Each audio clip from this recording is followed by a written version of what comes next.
આજે આવો આપણે કોરેશની પ્રેરણા અને આપણું ભવિષ્ય નામના ઉપદેશ શીર્ષક હેઠળ પરમેશ્વરના વચનનો અભ્યાસ કરવા માટે થોડો સમય લઈએ.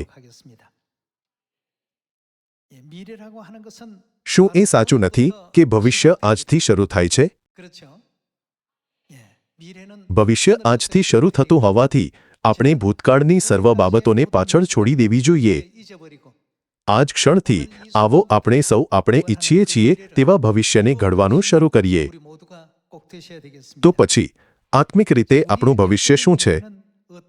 જ્યારે આપણે પરમેશ્વરે પૂર્વ નિર્ધારિત કરેલી અને વચન આપેલી ઘણી બાબતો પર વિચાર કરીએ છીએ ત્યારે આપણે ખરેખર જોઈ શકીએ છીએ કે આપણને એક અનંત ભવિષ્યનું વચન આપવામાં આવ્યું છે.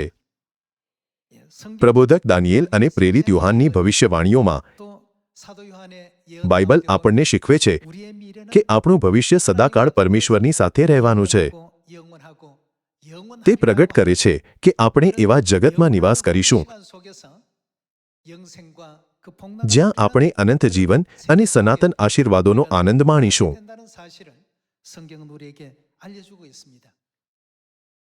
આજે જ્યારે આપણે બાઇબલમાં આ સત્યોનો અભ્યાસ કરીએ છીએ ત્યારે આવો આપણે કોરેશને મળેલી પ્રેરણાની તુલના આ સમયે આપણને મળી રહેલી પ્રેરણા સાથે કરવા માટે થોડો સમય લઈએ. સૌ પ્રથમ આવો આપણે તપાસીએ કે બાઇબલ આપણા ભવિષ્ય વિશે શું કહે છે. આવો આપણે પ્રકટીકરણ અધ્યાય 22 વચન 1 પર જઈએ. આવો આપણે પ્રકટીકરણ અધ્યાય 22 વચન 1 પર એક નજર કરીએ. ત્યારે તેણે મને ઈશ્વરના તથા હલવાનના રાજ્યાસનમાંથી નીકળતી સ્ફટિકના જેવી ચળકતી જીવનના પાણીની નદી નગરના રસ્તા મધ્યે બતાવી. એ નદીના બંને કિનારે જીવનનું ઝાડ હતું. તેને 12 પ્રકારના ફળ લાગતા હતા. દર માસે તેને નવીન ફળ આવતા હતા. વળી તે ઝાડના પાંદડા સર્વ પ્રજાઓને નિરોગી કરવા માટે હતા. હવે પછી કોઈ પ્રકારનો શાપ થનાર નથી, પણ તેમાં ઈશ્વરનું તથા હલવાનનું રાજ્યાસન થશે. તેમના દાસ તેમની સેવા કરશે. તેઓ તેમનું મુખ નિહાળશે અને તેઓના કપાળ પર તેનું નામ હશે. ફરીથી રાત પડશે નહીં. તેઓને દીવાના અથવા સૂર્યના પ્રકાશની જરૂર નથી, કેમ કે પ્રભુ પરમેશ્વર તેઓ પર પ્રકાશ પાડશે. અને તેઓ શું કરશે? તેઓ સદા સર્વકાળ રાજ કરશે. આ આપણું ભવિષ્ય છે. જ્યારે તમે વિચારો છો કે આપણું ભવિષ્ય શાસ્ત્રોમાં નોંધાયેલું છે ત્યારે તમારા હૃદયમાં કયા વિચારો કે લાગણીઓ ઉદ્ભવે છે?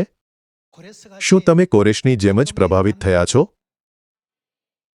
જ્યારે કોરુશે યશાયા અધ્યાય 45માં પોતાના ભવિષ્ય વિશે વાંચ્યું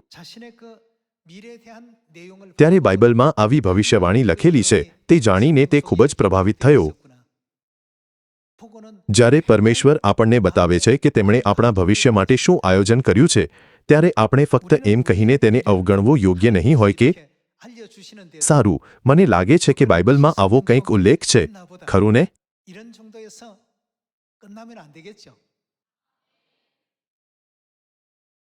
બાઇબલમાં પોતાના વિશેની ભવિષ્યવાણીઓ જોઈને કોરેશ, જેણે વિચાર્યું હતું કે તેણે પોતાની સિદ્ધિઓ અને જીત દ્વારા પોતાનું શક્તિશાળી સામ્રાજ્ય બનાવ્યું છે,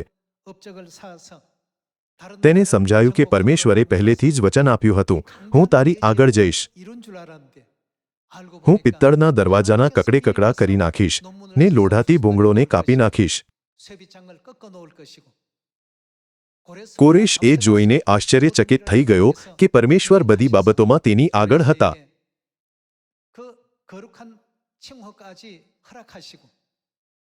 તેને એક પવિત્ર પદવી આપી હતી અને તેની બધી જીતના પરિણામની ભવિષ્યવાણી કરી હતી અને વચન આપ્યું હતું.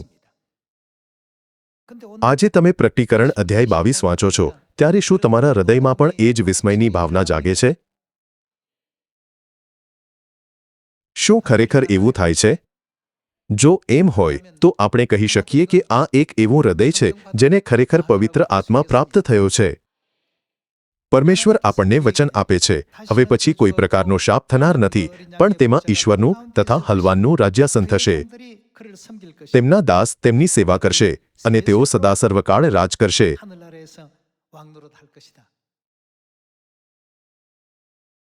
ભલે તેના કાર્યો પહેલાથી જ સિદ્ધ થઈ ગયા હતા, તેમ છતાં કોરેશ એ વાતથી અત્યંત આશ્ચર્યચકિત થયો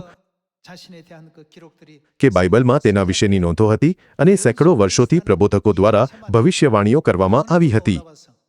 આથી તેણે બધા બંદીવાન ઇઝરાયેલીઓને મુક્ત કર્યા અને તેમને પોતાના વતન પાછા ફરવાની મંજૂરી આપી. કોરેશે ફક્ત તેમને ગુલામીમાંથી મુક્ત કર્યા જ નહીં, તેણે તેમને આદેશ આપ્યો, જાઓ અને તમારા પરમેશ્વર માટે મંદિર બનાવો. તેણે માત્ર મંદિરના નિર્માણની પરવાનગી જ આપી નહીં, પરંતુ વિવિધ સામગ્રી પૂરી પાડીને આ કાર્યને ટેકો આપવાનું નોંધપાત્ર પગલું પણ ભર્યું. શું આ એ વાતનો પુરાવો નથી કે યશાયા પ્રબોધકના અભિલેખે તેના હૃદયને ઊંડો સ્પર્શ કર્યો હતો? પર્શિયાના રાજા કોરેશ અને પર્શિયન સામ્રાજ્ય એવું રાષ્ટ્ર નહોતું જે પરમેશ્વરમાં માનતું હોય, તેમ છતાં કોરેશે તે બધા ગુલામોને મુક્ત કર્યા.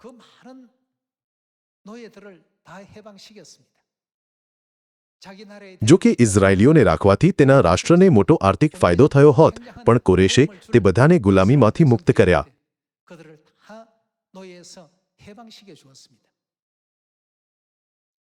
તેણે તેઓને આજ્ઞા આપી, યરૂશાલેમ જાઓ અને પરમેશ્વરનું મંદિર બનાવો, અને તેના નિર્માણ માટે બધી સામગ્રી પણ પૂરી પાડી. બાઇબલની ભવિષ્યવાણીઓમાં પોતાના વિશેની નોંધ છે તે જાણ માત્રથી તે ખૂબ જ પ્રભાવિત થયો હતો. પરમેશ્વર બાઇબલ દ્વારા આપણને આપણા ભવિષ્ય વિશે ઘણું બધું જણાવે છે. છતાં શું આપણે ખરેખર તેમણે આપેલા કાર્યને પૂરા હૃદય અને આત્માથી એ જ ઊંડા આનંદ અને દ્રઢ વિશ્વાસથી પૂર્ણ કરી રહ્યા છીએ જેણે કોરેશને પ્રેરિત કર્યો હતો? આપણા સમયમાં બાઇબલમાં આપણા વિશે અસંખ્ય નોંધો હોવા છતાં આપણે ઘણીવાર તેને ખૂબ જ હળવાશથી લઈએ છીએ. આપણે ફક્ત એવું વિચારીએ છીએ કે મને લાગે છે કે આવી વાતો બાઇબલમાં નોંધાયેલી છે. બધા લોકો, શું આપણે તે ભવિષ્યવાણીના મુખ્ય પાત્રો નથી જે કહે છે કે આપણે સદા સર્વકાળ રાજ કરીશું? તેમ છતાં આપણામાંના કેટલાક તેને કોઈ બીજાની વાર્તા હોય તેમ માને છે. હવે આવો આપણે સાથે મળીને પ્રકટીકરણ અધ્યાય 21માં લખેલા આપણા ભવિષ્યના લેખને જોઈએ. અધ્યાય 21, વચન 1. પછી મેં નવું આકાશ તથા નવી પૃથ્વી જોયા, કેમ કે પહેલું આકાશ તથા પહેલી પૃથ્વી જતા રહેલા છે, અને સમુદ્ર હવે છે જ નહીં. વળી મેં પવિત્ર નગર, નવું યરૂશાલેમ, ઈશ્વરની પાસેથી આકાશમાંથી ઉતરતું જોયું, અને જેમ કન્યા પોતાના પતિને માટે શણગારવામાં આવેલી હોય તેમ તે તૈયાર કરેલું હતું. વળી મેં રાજ્યાસનમાંથી મોટી વાણી એમ બોલતી સાંભળી, જુઓ, ઈશ્વરનો મંડપ માણસોની સાથે છે, ઈશ્વર તેઓની સાથે વાસો કરશે, તેઓ તેમના લોકો થશે, અને ઈશ્વર પોતે તેઓની સાથે રહીને તેઓના ઈશ્વર થશે. તે તેઓની આંખોમાંનું દરેક આંસુ લૂછી નાખશે. મરણ ફરીથી થનાર નથી, તેમજ શોક કે રુદન કે દુઃખ ફરીથી થનાર નથી. પ્રથમની વાતો જતી રહેલી છે. રાજ્યાસન પર જે બેઠેલા છે તેમણે કહ્યું, જુઓ, હું બધું નવું બનાવું છું. વળી તે કહે છે, તું લખ, કેમ કે આ વાતો વિશ્વાસ યોગ્ય તથા સત્ય છે. આપણે એવા લોકો છીએ જેમને એક અનંત દુનિયાનું વચન મળ્યું છે જ્યાં મૃત્યુ, શોક, રુદન કે પીડા નહીં હોય.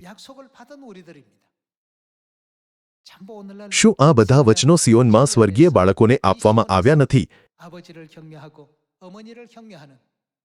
જેઓ આજે નવા કરારના સત્યમાં પિતા અને માતાનો આદર કરે છે? જો કોરેશે આ ભવ્ય દર્શન જોયું હોત તો તેના હૃદયમાં કેવી લાગણી જન્મી હોત? આપણે એક ક્ષણ માટે આપણી જાતને પૂછવું જોઈએ, શું આપણે કોરેશ કરતાં પણ વધુ ઊંડાણપૂર્વક પ્રભાવિત થયા છીએ? જે રીતે તેણે ભવિષ્યવાણી જોઈ અને તરત જ તે પ્રમાણે કાર્ય કર્યું, શું તે જ રીતે આપણી અંદર વિશ્વાસ જાગૃત થઈ રહ્યો છે જે આપણને આપણા વિશે લખેલી ભવિષ્યવાણીઓ પૂરી કરવા માટે પ્રેરણા આપે છે?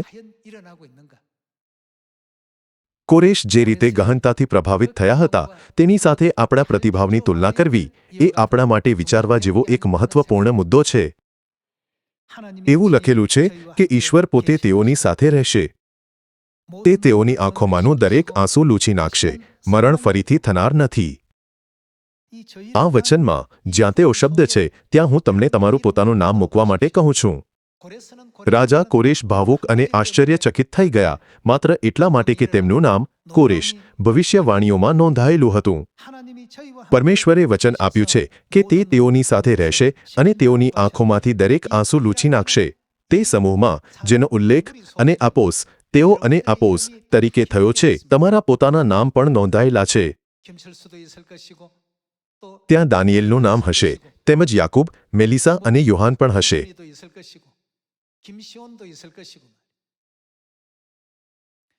આ બધી વ્યક્તિઓ તે એક જ શબ્દ તેઓમાં સમાયેલી છે.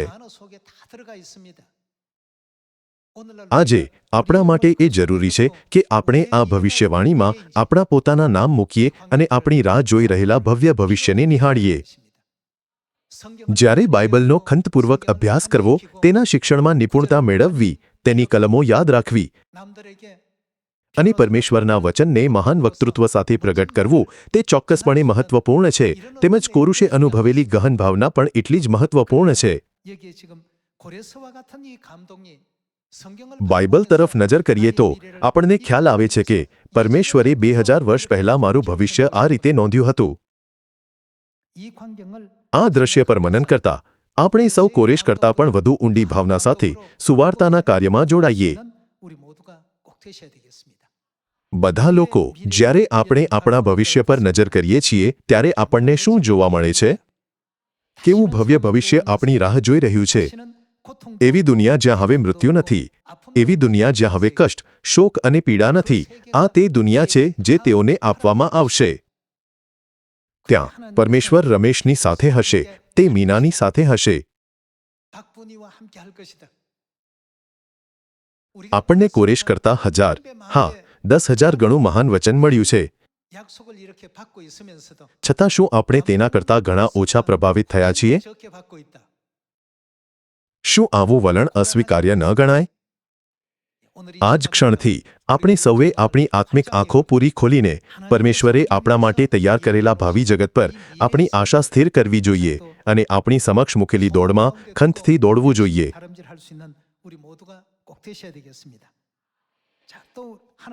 પરમેશ્વરે આપણને આપેલા ઘણા વચનોમાંથી આવો આપણે યોહાન અધ્યાય 14 તરફ વળીએ.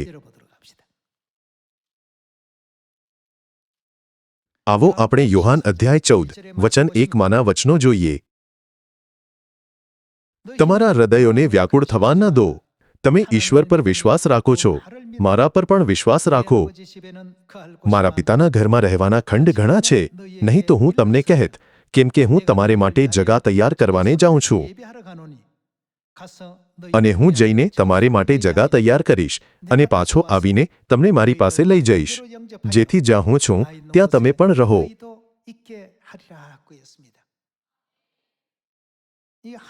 આપણને પરમેશ્વરના અનંત ઘરમાં દોરી જવા માટે ઈસુ ખ્રિસ્તે આ માર્ગ તૈયાર કર્યો, વચન આપતા, હું પાછો આવીને તમને મારી પાસે લઈ જઈશ, જેથી જ્યાં હું છું ત્યાં તમે પણ રહો, સદા સર્વકાળ મારી સાથે નિવાસ કરો.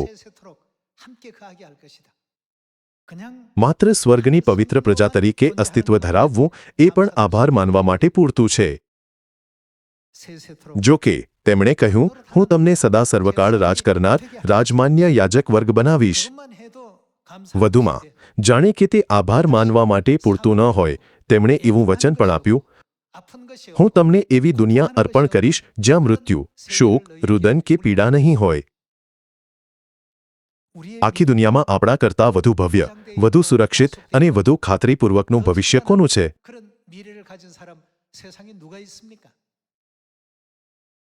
આપણા સિયોનના સંતાનો સિવાય કોઈને પણ આવા વચનો મળ્યા નથી. જ્યારે કોરેશે પ્રબોધક યશાયાહના પુસ્તકમાં પોતાનું નામ જોયું ત્યારે તે ખૂબ જ આશ્ચર્યચકિત થઈ ગયો અને સમજાયું, ખરેખર મેં અત્યાર સુધી જે કંઈ સિદ્ધ કર્યું છે તે મારું પોતાનું કાર્ય નહોતું, તે ફક્ત પરમેશ્વરની સહાયથી જ સિદ્ધ થયું છે. તે ફક્ત પૃથ્વીની બાબતોને લગતી ભવિષ્યવાણીથી ખૂબ જ પ્રભાવિત થયા હતા. વધુમાં, તે ફક્ત કામચલાઉ બાબતો હતી. તો પછી આપણી પરિસ્થિતિ શું? આપણને વચન આપેલા આનંદનું સ્વરૂપ શું છે? શું તે ફક્ત સદા માટે છે? શું તે 2 વારથી વધુ નોંધાયેલ નથી? તે સદા, હા, સદા સર્વકાળ તરીકે નોંધાયેલું છે. આને વ્યક્ત કરવા માટે બીજા કોઈ શબ્દો નથી. તે રાજ્ય સદા, હા, સદા સર્વકાળ ભોગવશે. આપણા નામની પાછળ જ પરમેશ્વરનો શબ્દ રહેલો છે, જેણે આપણા માટે આવા ભવિષ્યનું વચન અને ખાતરી આપી છે. જ્યારે પણ આપણે બાઇબલ વાંચીએ છીએ ત્યારે તેમાં નોંધાયેલી ઘટનાઓ જાણવી મહત્વપૂર્ણ છે. જેમ કે ઈસુનો જન્મ બેથલેહેમમાં થયો હતો અને જ્ઞાની પુરુષો આવ્યા અને તેમની આરાધના કરી. જો કે આ અહેવાલો દ્વારા આપણે આ ગહન પ્રશ્ન પૂછવા માટે સક્ષમ હોવા જોઈએ, તે આપણને શું આપવા માટે આ પૃથ્વી પર આવ્યા હતા? આપણે કોરેશના ભવિષ્યને મહાન માની શકીએ છીએ, પરંતુ આપણે યાદ રાખીએ કે પરમેશ્વરે આપણને એક કૃપામય ભવિષ્ય આપ્યું છે, જે બધી સરખામણીઓથી પર છે.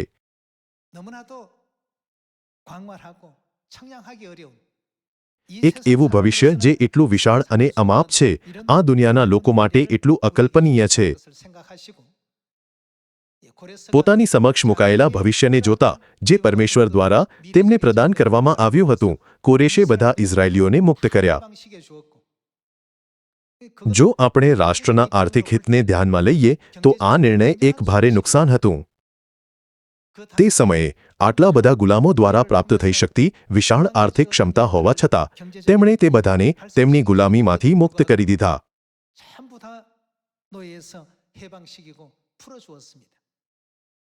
પછી તેણે આજ્ઞા કરી, યરૂશાલેમ જાઓ અને ઇઝરાયેલના દેવ યહોવા માટે એક મંદિર બનાવો. કોરેશે ફક્ત હુકમનામું જ બહાર ન પાડ્યું, પરંતુ તેમણે મંદિરના પુનઃનિર્માણ માટે જરૂરી દરેક પ્રકારનો ટેકો પણ પૂરો પાડ્યો. આજે પરમેશ્વરે આપણને કોરેશ કરતાં ઘણું વધારે તેજસ્વી અને ભવ્ય ભવિષ્ય આપ્યું છે. છતાં જો આપણે જે વ્યવહારમાં મૂકીએ છીએ તે તેણે જે કર્યું તેના 1000માં કે 10,000માં ભાગ જેટલું પણ ન હોય, તો શું તે ખરેખર શરમજનક નહીં હોય? ભલે પરમેશ્વરે આપણા પર ઘણી મોટી કૃપા કરી હોય, પણ આપણામાં તે બધાની સાચી અને અર્થપૂર્ણ સમજનો અભાવ છે. જ્યારે આપણે આના પર મનન કરીએ છીએ ત્યારે આપણે આપણી જાતને પૂછવા માટે પ્રેરિત થવું જોઈએ, જો આપણા હૃદયો કોરેશ કરતાં ઓછા પ્રેરિત થાય તો તેનો અર્થ શું છે? ભાઈઓ તથા બહેનો, મને વિશ્વાસ છે કે આપણે સૌ આના પર ઊંડાણપૂર્વક વિચાર કરવા અને નિષ્ઠાપૂર્વક આત્મનિરીક્ષણ કરવા માટે થોડો સમય લઈશું. યોહાન અધ્યાય 14માં આપણે એ દ્રશ્ય પણ શોધીએ છીએ જ્યાં ઈસુ આપણને દ્રષ્ટિ આપે છે કે તે આપણા માટે કેવી રીતે અનંત ઘર તૈયાર કરી રહ્યા છે, એમ કહેતા, મારા પિતાના ઘરમાં રહેવાના ખંડ ઘણા છે, હું તમારે માટે જગા તૈયાર કરવાને જાઉં છું. આવો આપણે લુક અધ્યાય 19 પર જઈએ. અધ્યાય 19 વચન 12. માટે તેમણે કહ્યું, એક કુલીન માણસ પોતાને માટે રાજ્ય મેળવીને પાછા આવવાનો ઈરાદો રાખીને દૂર દેશ ગયો. તેણે પોતાના 10 ચાકરોને બોલાવીને તેઓને 10 મહોર આપીને કહ્યું, હું આવું ત્યાં સુધી તેનો વહીવટ કરો. પણ તેના શહેરના માણસો તેના પર દ્વેષ રાખતા હતા અને તેની પાછળ એલચીઓને મોકલીને કહેવડાવ્યું કે એ માણસ અમારા પર રાજ કરે એવું અમે ચાહતા નથી. તે રાજ્ય મેળવીને પાછો આવ્યો ત્યારે જે ચાકરોને તેણે નાણું આપ્યું હતું તેઓને તેણે પોતાની પાસે બોલાવવાનું કહ્યું, એ માટે કે તેઓ શું શું કમાયા તે જાણે. ત્યારે પહેલાએ તેની આગળ આવીને કહ્યું કે, સાહેબ, તમારી એક મહોરે બીજી 10 મહોર પેદા કરી છે. તેણે તેને કહ્યું કે, શાબાશ, સારા ચાકર, તું નાની વાતમાં વિશ્વાસુ માલુમ પડ્યો છે, માટે 10 શહેરોનો અધિકારી થા. બીજાએ આવીને કહ્યું કે, સાહેબ, તમારી એક મહોરે બીજી 5 મહોર પેદા કરી છે. તેણે તેને પણ કહ્યું કે, તું પણ 5 શહેરોનો ઉપરી થા. બીજાએ આવીને કહ્યું કે, સાહેબ, જુઓ, તમારી મહોર આ રહી, મેં રૂમાલમાં બાંધીને તેને રાખી મૂકી હતી. કારણ કે હું તમારાથી બીધો, કેમ કે તમે કઠણ માણસ છો. તમે જે મૂક્યું ન હોય તે તમે ઉઠાવો છો, અને તમે જે વાવ્યું ન હોય તે તમે કાપો છો. તેણે તેને કહ્યું, ઓ ભૂંડા ચાકર, તારા પોતાના મોંથી હું તારો ન્યાય કરીશ. હું કઠણ માણસ છું, મેં જે મૂક્યું ન હોય તે હું ઉઠાવું છું, અને જે વાવ્યું ન હોય તે હું કાપું છું, એમ તું જાણતો હતો. તો શાહુકારને ત્યાં મારું નાણું તે કેમ નહોતું આપ્યું કે હું આવીને વ્યાજ સાથે મારું વસૂલ કરત? પછી જેઓ પાસે ઊભા હતા તેઓને તેણે કહ્યું કે તેની પાસેથી તે મહોર લઈ લો અને જેની પાસે 10 મહોર છે તેને આપો. તેઓએ તેને કહ્યું કે, સાહેબ, તેની પાસે તો 10 મહોર છે. હું તમને કહું છું કે જે કોઈની પાસે છે તેને આપવામાં આવશે અને જેની પાસે નથી તેનું જે છે તે પણ તેની પાસેથી લઈ લેવામાં આવશે. પરંતુ આ મારા વૈરી જેઓ ચાહતા નહોતા કે હું તેઓ પર રાજ કરું. તેઓને અહીં લાવો અને મારી આગળ મારી નાખો. અહીં 10 મહોરોના દૃષ્ટાંતમાં લૂક અધ્યાય 19 તે ચાકરના ભવિષ્યને નોંધે છે, જેણે ફક્ત પોતાની મહોર રાખી મૂકી. તેમજ તે ચાકરના ભવિષ્યને પણ નોંધે છે, જેણે પોતાની એક મહોર લઈને બીજી 10 કમાણી કરી. તમારા માટે કયું ભવિષ્ય સારું લાગે છે? જેની પાસે તેની એક મહોર રહી ગઈ હતી તેનું ભવિષ્ય, કે જેણે બીજી 10 કમાણી કરી તેનું ભવિષ્ય? જો આપણે ઓળખીએ કે 10 મહોર કમાનારનું ભવિષ્ય વધુ સારું છે, તો આપણે તેને આપણું લક્ષ્ય બનાવવું જ જોઈએ. તો પછી 10 મહોર કમાવવા માટે આપણે શું કરવું જોઈએ? તે માટે વાસ્તવિક કાર્ય હોવું જોઈએ, એટલે કે આ ધ્યેયને સિદ્ધ કરવા માટે તેને અનુસરવું જોઈએ. કોરેશ ફક્ત પોતાના વિશેની ભવિષ્યવાણીથી જ ખુશ ન હતો. તેમાં પરમેશ્વરના લોકોને તેમના બંધકોમાંથી મુક્ત કરવાની અને મંદિરના પુનઃનિર્માણની પણ ભવિષ્યવાણી કરવામાં આવી હતી. આથી તેણે તે ભવિષ્યવાણી અનુસાર શું કર્યું? કારણ કે તેને વિશ્વાસ હતો, તેણે ભવિષ્યવાણી પ્રમાણે જ તેનો અમલ કર્યો. તેણે બધા ઇઝરાયેલીઓને મુક્ત કર્યા. તે સમયે જીતેલા રાષ્ટ્રોના લોકોને શ્રમ માટે પકડવાથી અર્થતંત્રને નોંધપાત્ર વેગ મળતો હતો. તેમ છતાં તેના રાષ્ટ્રના અર્થતંત્રને થનારા નોંધપાત્ર નુકસાનને સ્વીકારીને પણ તેણે તે બધાને મુક્ત કરી દીધા. વધુમાં, શું તેમણે તેઓને યરુશાલેમ જઈને પરમેશ્વરની સેવા કરવા માટે મંદિર બાંધવાનો આદેશ પણ નહોતો આપ્યો? તેમણે માત્ર આદેશ જ આપ્યો નહીં, પણ મંદિર બાંધવા માટેની બધી સામગ્રી પણ પૂરી પાડી. જેમ આપણે આ દૃષ્ટાંત પર વિચાર કરીએ છીએ, કેટલાકનું ભવિષ્ય 10 મહોરનું હશે અને બીજાઓનું 5 મહોરનું.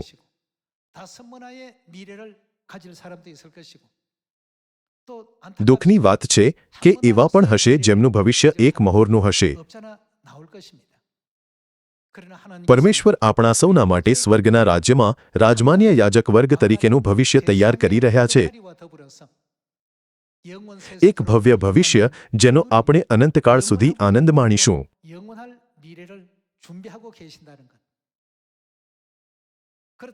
તેથી શું આપણે ફક્ત 1 મહોરવાળા ભવિષ્યને બદલે 10 મહોર મેળવવાના ભવિષ્ય માટે પ્રયત્ન ન કરવો જોઈએ?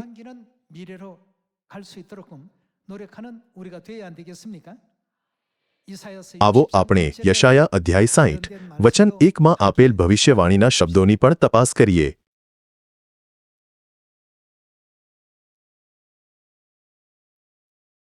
ઊઠ, પ્રકાશિત થા, કેમ કે તારો પ્રકાશ આવ્યો છે ને યહોવાનો મહિમા તારા પર ઉગ્યો છે.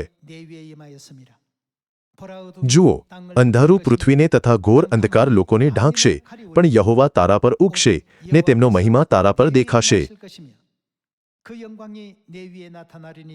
પ્રજાઓ તારા પ્રકાશ તરફ તથા રાજાઓ તારા ઉદયના તેજ તરફ ચાલ્યા આવશે. તારી દૃષ્ટિ ચારે તરફ ઊંચી કરીને જો, તેઓ સર્વ ભેગા થાય છે, તેઓ તારી પાસે આવે છે.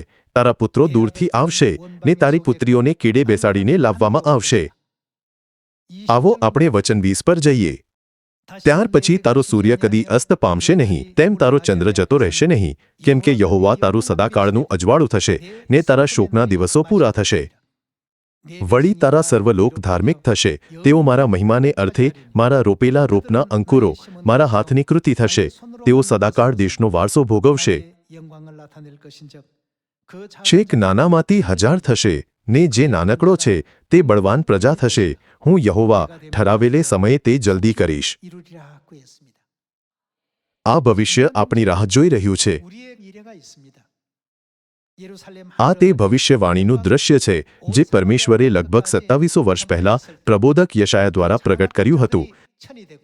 જ્યારે આપણી સ્વર્ગીય માતા યરુશાલેમનો મહિમા સમરિયામાં અને પૃથ્વીના છેડા સુધી પ્રગટ કરાશે, ત્યારે છેક નાનામાંથી 1000 થશે ને જે નાનકડો છે તે બળવાન પ્રજા થશે.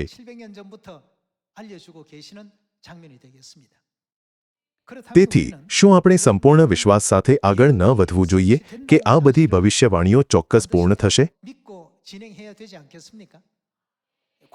જેમ કોરેશે પોતાના માટે જે સિદ્ધ થયું તેના પ્રતિભાવમાં નિર્ણાયક રીતે કાર્ય કર્યું, તેમ શું આપણે પણ પરમેશ્વરની ભવિષ્યવાણીની ઈચ્છા અનુસાર આપણા ભવિષ્યને સક્રિયપણે આગળ ન ધપાવવું જોઈએ? તો પછી આવો આપણે પરમેશ્વરે આપણને પ્રગટ કરેલા ભવિષ્યવાણીના થોડા વધુ દૃશ્યોની તપાસ કરીએ. માથથી અધ્યાય 24.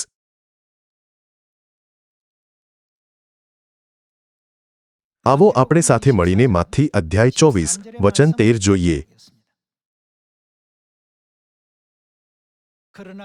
પણ અંત સુધી જે કોઈ ટકશે તે જ તારણ પામશે, અને સર્વ પ્રજાઓને સાક્ષીરૂપ થવા માટે રાજ્યની આ સુવાર્તા આખા જગતમાં પ્રગટ કરાશે. સ્વર્ગના રાજ્યની સુવાર્તા ચોક્કસ આખા વિશ્વમાં પ્રગટ કરાશે, પરંતુ તે ફક્ત સુવાર્તાના પ્રચારથી સમાપ્ત થતું નથી. ચાલો આપણે 1 થેસાલોનિકીઓ અધ્યાય 4 વચન 16 જોઈએ કે પરમેશ્વરે કેવી રીતે કહ્યું છે કે તે ફરીથી આ પૃથ્વી પર આવશે. આપણે હંમેશા આભાર માનવો જોઈએ કે આપણે એવી પેઢીમાં જીવીએ છીએ જ્યાં આપણે આ બાબતોનો અનુભવ કરી શકીએ છીએ અને તેને આપણી પોતાની આંખોથી જોઈ શકીએ છીએ. આવો આપણે અધ્યાય 4 વચન 16 પર એક નજર કરીએ. કેમ કે પ્રભુ પોતે ગર્જના સહિત, પ્રમુખ દૂતની વાણી સહિત તથા ઈશ્વરના રણશિંગડા સહિત આકાશમાંથી ઉતરશે, અને ખ્રિસ્તમાં જેઓ મોયેલા છે તેઓ પ્રથમ ઉઠશે. પછી આપણામાંના જેઓ જીવતા રહેનારા છીએ તેઓ ગગનમાં પ્રભુને મળવા માટે તેઓની સાથે વાદળોમાં તણાઈ જઈશું, અને અમે સદા પ્રભુની સાથે રહીશું. તો એ વચનોથી એકબીજાને ઉત્તેજન આપો. શું આ જ બાબતો આપણે બધાએ સ્વર્ગના અનંત રાજ્યની યાત્રામાં અનુભવવી ન જોઈએ? આ બધું કેટલું રોમાંચક છે! ઘટનાઓની આ શ્રેણી કેટલી અવિશ્વસનીય અને અદ્ભુત છે! પરમેશ્વરે આ બધી બાબતો પહેલાથી જ નોંધી રાખી છે.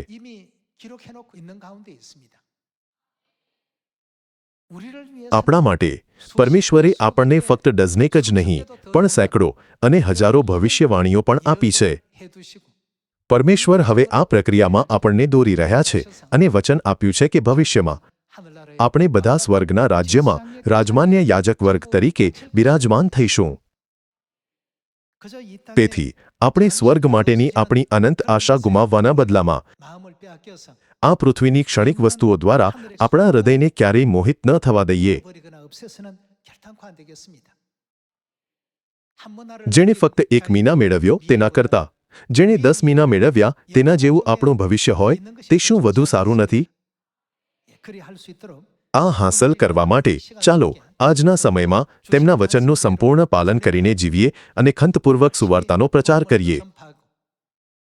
હું પ્રાર્થના કરું છું કે આમ કરવાથી આપણા સિયોન પરિવારના બધા સભ્યો ફક્ત 10 મહિના જ નહીં પણ 100, 1000 અથવા તો 10,000થી પણ વધુ મેળવે. કોરુશે અનુભવેલા આનંદ અને આશ્ચર્યનો વિચાર કરો. તેમનું નામ સેંકડો વર્ષ અગાઉથી નોંધાયેલું હતું. કેટલી આશ્ચર્યજનક વાત! તેમણે જે કંઈ સિદ્ધ કરવાનું હતું તે બધું પણ નોંધવામાં આવ્યું હતું. આ ખરેખર એક અદ્ભુત વાત છે. લગભગ 2700 વર્ષ પહેલા બાઇબલમાં નોંધાયેલી પ્રબોધકોની ભવિષ્યવાણીઓમાં પણ પરમેશ્વરે પહેલેથી જ ભવિષ્યવાણી કરી હતી કે આપણે આ યુગમાં શું કરીશું. 2000 વર્ષ પહેલાની ભવિષ્યવાણીઓમાં પરમેશ્વરે પહેલેથી જ લખી રાખ્યું હતું કે ભવિષ્યમાં આપણે શું બનીશું. આપણે પરમેશ્વર પાસેથી અનંતકાળના જગતનો વારસો મેળવીશું જ્યાં ફરી ક્યારેય મૃત્યુ, શોક કે રુદન નહીં હોય. આપણને આ વારસો મળશે તે વાત પણ બાઇબલમાં પહેલેથી જ નોંધાયેલી છે. શું આ દુનિયાના કોઈ એપાર્ટમેન્ટ કરતાં પણ વધુ મૂલ્યવાન નથી?